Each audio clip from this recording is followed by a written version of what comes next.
Exercise 23B, page 80.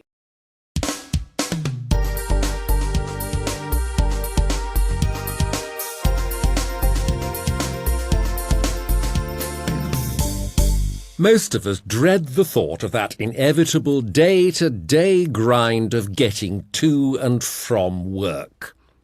We either risk our lives on the overcrowded motorways or waste precious time on the non-too-efficient public transport system. Well, I think there might be another alternative. Today, we're talking about carpooling, a relatively new, convenient way of getting to work. With me are two very experienced commuters, Stan Ryan and Marie Sachs. Stan, how do you normally get to work? Well, Connor, I live quite far away from my office, and for years I travelled by public transport. First I'd have to walk to the nearest bus stop, transfer twice, and then take the train for the rest of my trip. It wasn't so bad in the summer, but when it was raining or snowing, you can just imagine what I had to go through. Anyway, just recently I started carpooling with some colleagues from work.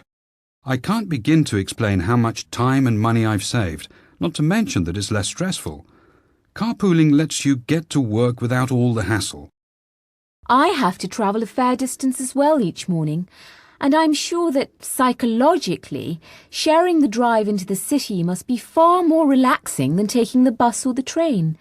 But is it really more economical? To begin with, you need extra insurance coverage. Not necessarily. My regular insurance policy covers me and my passengers in case of an accident.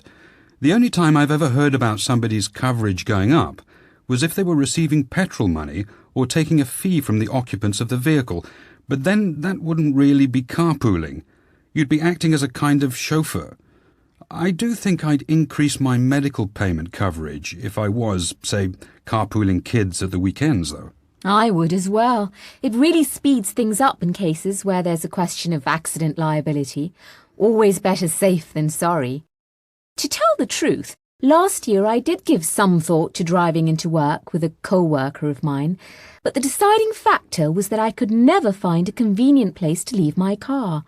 I'd end up paying an arm and a leg to park it in a public car park or risk having it clamped and towed. Initially that happened to me too, but the municipality where I live just constructed a huge park and ride. It's located fairly close to my house and, believe it or not, it's free. Oh yes, one of those big parking areas. Unfortunately, there aren't any of those near me. In fact, though, the company where I work has just introduced a plan where those who carpool get preferential parking in the company garage. I really think it acts as an incentive to get people to leave their cars at home. Schemes like that are really necessary, regardless if you're a die-hard public transport fan like me or a carpooler like yourself, Stan. There can never be enough done to create ways to help the environment. I feel that by taking the bus every day, I'm doing my little bit to help good old Mother Earth. You've obviously never been stuck behind the number 45 to Covent Garden. A gas mask would have been in order. Until the government puts some money into upgrading public transport vehicles, I'll stick with getting a lift with a friend.